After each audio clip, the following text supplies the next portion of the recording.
the first tranche is expected in the next couple days or within the week. 330 million US dollars. It's going to be for budgetary support. All the IMF funds are going to be used for budgetary support over the next 4 years.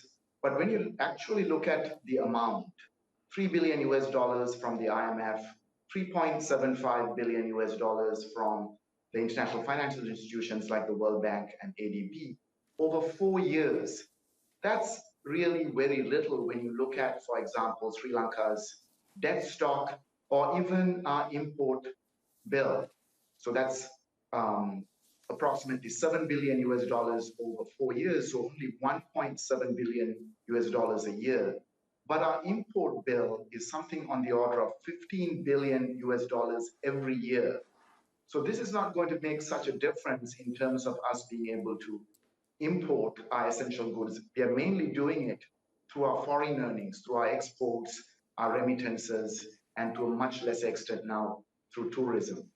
But the big picture is that when you take an economy like Sri Lanka, about 60 to 70% of our workforce is in the informal sector. They don't get a regular monthly salary. So when you talk about targeting and providing support, one day a fisherman does not have an income, the next day a farmer does not.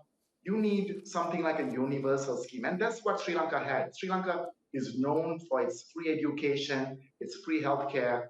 And until the 1970s, we had a food subsidy, which ensured that we had much higher human development indicators. Now, what the IMF and the World Bank are trying to do is what they've done all around the world is to narrow that, claiming that they're going to target. And are they going to target all 70% of the population? No, they're going to target, they're going to leave a lot of people out. And that's a major concern, that this will be really regressive in terms of the social welfare progress that Sri Lanka has made in its post-colonial history. If you look at what's happened to food prices, last year it went up by 90%, but nobody's incomes went up. So there's effectively real wages have dropped by 40%.